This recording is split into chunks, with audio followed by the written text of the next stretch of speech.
Welcome to SS educate channel.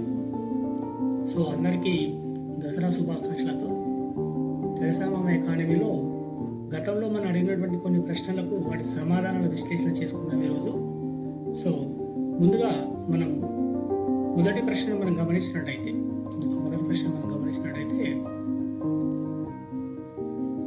చూడండి, మనం అడిగినాము జాతీయ ఆదాయానికి సంబంధించి కింది వాటిలో సరైన స్టేట్మెంట్ గుర్తించండి. ఈ సరైన స్టేట్మెంటు థర్డ్ ఆప్షన్ అండి. ఏబి రెండు సరైనవి. ఒక దేశంలో ఏటా ఉత్పత్తి అయ్యే అన్ని అంతిమ వస్తువులు మరియు సేవల మొత్తం మార్కెట్ విలువను జాతీయ ఆదాయం అంటారు. దానికి నిర్వచనం కామన్గా అదే ఉంటుంది. దాంతో పాటుగా ఒక సంవత్సరంలో వివిధ ఆర్థిక కార్యకలాపాల ద్వారా ఒక దేశానికి వచ్చే మొత్తం ఆదాయాన్ని జాతీయ ఆదాయం అంటారు. సో ఒక దేశంలో ఆర్థిక కార్యకలాపాలు జరుగుతున్నాయంటే సో సాధారణంగా ఉత్పత్తి జరుగుతుంది, కొనుగోలు జరుగుతుంది. అలాంటి దాన్ని మనం ఇక్కడ ఆర్థిక కార్యకలాపాలుగా మనం చెప్పుకోవడం జరుగుతుంది. కాబట్టి ఇది కూడా సరైన ఆన్సరే. కాబట్టి మనం సో ఏబి రెండు సరైనవి ఆప్షన్ ఇక్కడ మనకు సరైనది ఇక్కడ గుర్తుపెట్టుకోవాలి. అది third option is the correct answer. తర్వాత నెక్స్ట్ క్వశ్చన్కి వెళ్ళిపోతాయి. రైట్. సో వ్యవసాయ ఉత్పత్తులకు కనీస మద్దతు ధరను సో నిర్ణయించేది ఎవరు? జనరల్గా మనకు మినిమం సపోర్ట్ ప్రైస్ ఎంఎస్పిగా చెప్పుకుంటాం. మరి దీన్ని నిర్ణయించేది ఎవరు అంటే వ్యవసాయ ధరల కమిషన్ అండి. రాష్ట్ర వ్యవసాయ మంత్రిత్వ శాఖ కాదు, మార్కెట్ కమిటీ కాదు, భారత ఆహార సంస్థ కూడా కాదు. వ్యవసాయ ధరల commission, commission for agriculture cost and prices అవుతుందో, commission for agriculture cost and prices అవుతుందో వ్యవసాయ ధరల కమిషన్ మనకి ఏం చేస్తుందంటే సో వ్యయాలు ఎంత అవుతున్నాయి అని చెప్పేసి దాని ప్రకారంగా వాటికి కనీస మద్దతు ధరను నిర్ణయిస్తుంది. నిర్ణయించి ఎవరికి సిఫార్సు చేస్తుందంటే కేంద్ర ప్రభుత్వానికి సిఫార్సు చేస్తే కేంద్ర ప్రభుత్వం ఏం చేస్తుందంటే ఆమోదం తెలుపుతుంది. ఇది మనం గుర్తుపెట్టుకోవాల్సినటువంటి అంశం. కాబట్టి వ్యవసాయ ధరల కమిషన్ అనేది ఇక్కడ ఇచ్చినటువంటి ఆప్షన్లో మనకు సరైనటువంటి ఆన్సర్గా ఇక్కడ మనం గుర్తుపెట్టుకోవాలి. Right, thank you. So next మనం గమనించినట్టయితే సో కింది వాటిలో నియత రుణం ఇచ్చే వారు ఎవరు? సో మొన్న కూడా మనం డిస్కషన్ చేసినాం. మరి నియత రుణం ఇచ్చేవారు అంటే ఇక్కడ మనకు ఇన్స్టిట్యూషనల్ లోన్ లేదా ఇన్స్టిట్యూషనల్ డెప్ట్ అని చెప్పడం జరిగింది.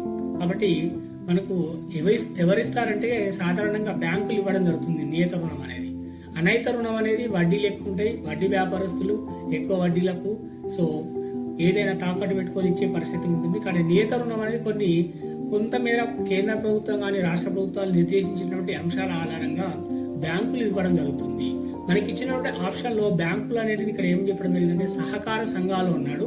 కాబట్టి కోఆపరేటివ్ సొసైటీస్ కూడా మనకు లోన్స్ ఇస్తుంది. కాబట్టి అది కూడా కొంత బ్యాంక్ కింద లెక్క కడతాం. కాబట్టి వ్యాపారులు కాదు, వడ్డీ వ్యాపారులు కాదు, స్నేహితులు, బంధువులు కాదు. సో వీళ్ళంతా అనైత రుణం కిందికి రావడం జరుగుతుంది. ఇక్కడ రూల్స్ అండ్ రెగ్యులేషన్స్ వేరుంటాయి వాళ్ళకు. కాబట్టి ఇక్కడ సహకార సంఘాలు అనేది సరైనటువంటి ఆన్సర్ ఇక్కడ మనం గుర్తుపెట్టుకోవాలి. కోఆపరేటివ్ సొసైటీస్ అనేది సరైనటువంటి ఆన్సర్ ఇక్కడ మనం గుర్తుపెట్టుకోవాలి. రైట్. నెక్స్ట్ మనం గమనించినట్టయితే సో పునరుత్పాదక వనరు అనగానే మరి పునరుత్పాదక వనరు సో రిన్యూవబుల్ రిసోర్సెస్ గా చెప్పుకుంటాం మనం. మరి ఆ పునరుత్పాదక వనరు అంటే మళ్ళీ ఉపయోగించుకున్నప్పటికీ మళ్ళీ ఉపయోగంలోకి వచ్చేటువంటి వనరు. Whenever you can use almost the production was also supplied in the market. అంటే మనకు ఉపయోగించుకున్నప్పటికీ మళ్ళీ ఉపయోగంలోకి ఉండేటువంటి వనరు. దాన్ని మనకి వినియోగించబడుతున్నప్పటికీ ఉనికిలో ఉండే వనరు అన్నాం ఇక్కడ మనం. అక్కడే మనకు అర్థమవుతుంది మనం ఉపయోగించుకున్నప్పటికీ వినియోగించుకున్నప్పటికీ మళ్ళీ మనం ఉపయోగించుకోవడానికి సిద్ధంగా ఉన్నటువంటి వనరుగా చెప్పుకోవచ్చు. కాబట్టి మిగతా మూడు ఆప్షన్స్ 2, 3, 4 అవుతుంది తప్పనిసరి. ఇక్కడ మనకు భర్తీ చేయలేని వనరు కాదు, భర్తీ చేసే వనరు. తర్వాత బహుళ విధాలుగా ఒక వనరు అనేది ఎన్ని విధాలుగానే ఉపయోగించుకోవచ్చు అండి. అది రెన్యూవబుల్ వనరు కావచ్చు, అంటే పునరుత్పాదక వనరు కావచ్చు, పునరుత్పాదక కాని వనరు కూడా కావచ్చు.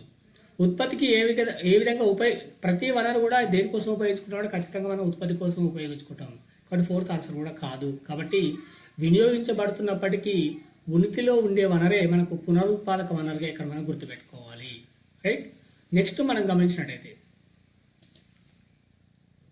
రైట్, ఇది కొంచెం డిఫికల్ట్ క్వశ్చన్ అండి.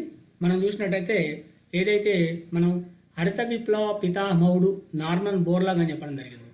జనరల్గా హరిత విప్లవం అనగానే మనకు గ్రీన్ రెవల్యూషన్ అనగానే ఎక్కడ గుర్తొస్తుందంటే కెనడా ఫోర్డ్ ఫౌండేషన్ గుర్తొస్తుంది. కాబట్టి మనం ఏమనుకుంటాం అంటే నార్మన్ బోర్లాగ్ అనే ఆ శాస్త్రవేత్త ఈ హరిత విప్లవ పితామహుడు కెనడా దేశానికి చెందినవాడు అనుకుంటాం. అక్కడ ఆప్షన్లో కెనడా లేదు. మళ్ళీ మనకు కాబట్టి స్వీడన్ కాదు, నార్వే కాదు, జర్మనీ కాదు, ఆయనే అమెరికా శాస్త్రవేత్త, అమెరికా దేశస్థుడు, అమెరికన్ అని ఇక్కడ మనం గుర్తుపెట్టుకోవాలి.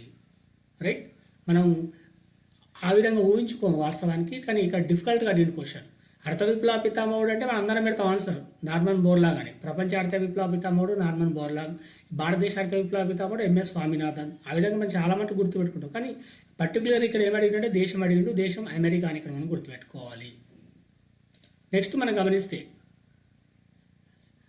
1991 పారిశ్రామిక విధానం భారత ఆర్థిక వ్యవస్థపై ఈ ప్రభావం చూపింది. What is the impact?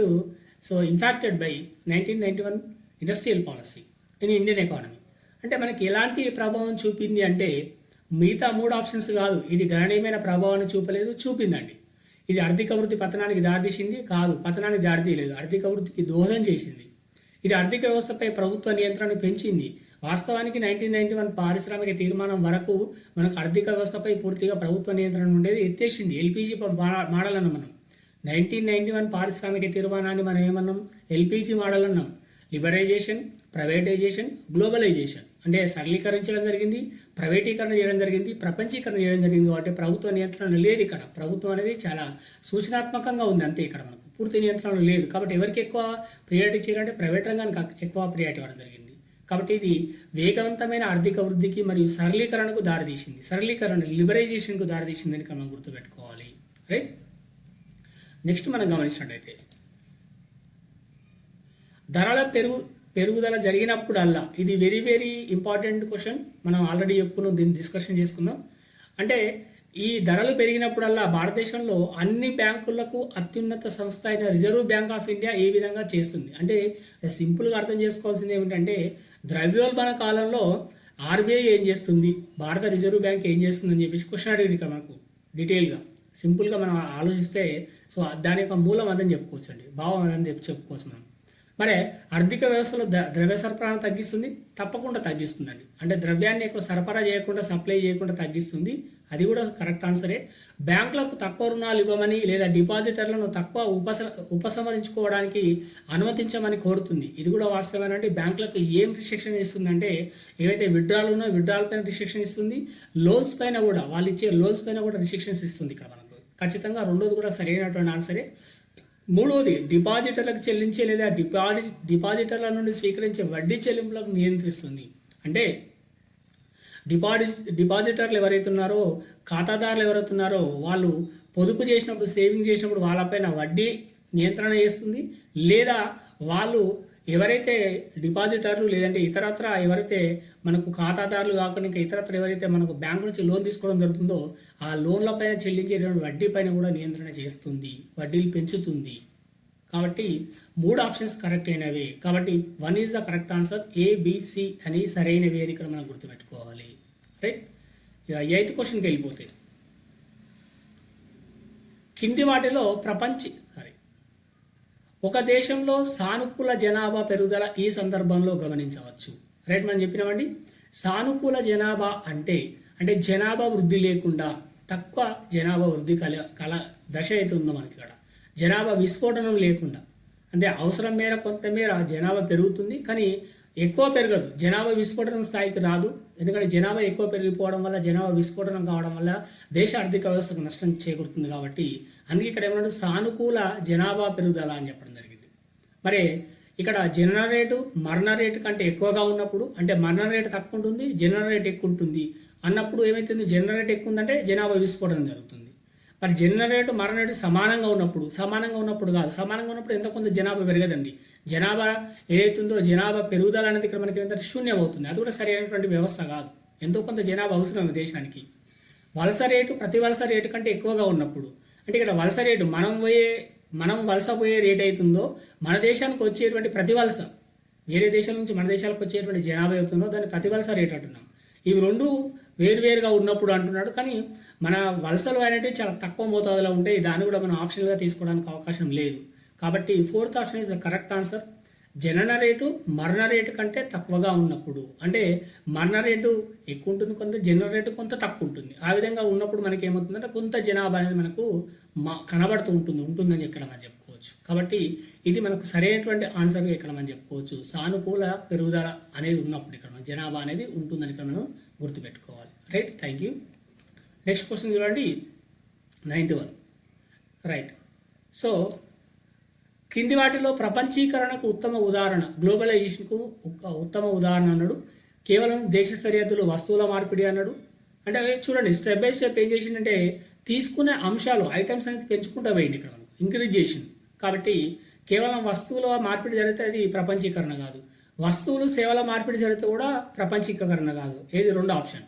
మూడో ఆప్షన్ ఏమన్నాడు, వస్తువులు సేవలు మూలధన మార్పిడి, మూడు కూడా జరిగితే మనకు జనరల్గా ప్రపంచీకరణ అనుకుంటాం. కానీ ఇక్కడ 4వ ఆప్షన్లో ఏమిచ్చిండు, దేశ సరిహద్దులు దాటి వస్తువులు సేవలు మూలధనం సమాచార మార్పిడి కూడా జరిగితే, సాంకేతిక పరిజ్ఞానం సమాచార మార్పిడి మీన్ ఇక్కడ సాంకేతిక పరిజ్ఞానం కూడా మార్పిడి జరిగితే అది నిజంగా మనకు ప్రపంచీకరణ జరిగినట్టుగా చెప్పుకోవచ్చు. ఎందుకంటే సో వస్తువులు సేవలతో పాటుగా కొంతమేర పెట్టుబడులు కూడా మనకు ఏమవుతాయంటే మొత్తం కూడా పెట్టుబడులు కూడా సో ఎగుమతులు దిగుమతులు అవుతుంటాయి. కొంతమేర అక్కడ పెట్టుబడి పెడతాం, ఇక్కడ పెట్టుబడి పెడుతుంటాం ఆయా దేశాల్లో.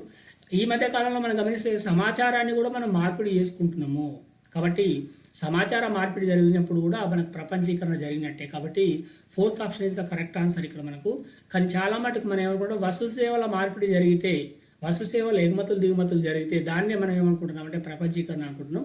కొంత అడ్వాన్స్గా మనకి ఇక్కడ ఇస్తూ మనకు ఆప్షన్ 4వది ఇవ్వడం జరిగింది. కాబట్టి గమనించగలరు, ఇది చాలా పూర్తిగా పరిజ్ఞానంతో కూడుకున్నటువంటి ప్రశ్న జవాబు అని ఇక్కడ మనం గుర్తుపెట్టుకోవాలి. Right, the last question is the ఏమంటుండు, భారత వ్యవసాయ రంగానికి సంబంధించి తప్పు వాక్య గుర్తించండి. రైట్, సో ఒకటి, భారత ఆర్థిక వ్యవస్థలో వ్యవసాయ రంగం పరంగా 3వ స్థానంలో ఉంది. అంటే ప్రస్తుతం మన భారత ఆర్థిక వ్యవస్థలో సో వ్యవసాయ వాటా అనేది మనకు ఎన్నో స్థానంలో కొనసాగుతుంది అంటే ప్రస్తుతం 3వ స్థానంలో కొనసాగుతుంది. ఇది సరైనటువంటి జవాబే. భారత ఆర్థిక వ్యవస్థలో ఉపాధిలో వ్యవసాయ రంగం వాటా పరంగా మొదటి స్థానం ఉంది. ఇది కూడా సరైనటువంటి ఆన్సరే. ఎందుకంటే భారత వ్యవసాయ రంగం ప్రస్తుతం నియర్ బై 45-46% మేర, 45 నుంచి 50% మేర ఉపాధిని కల్పిస్తుంది.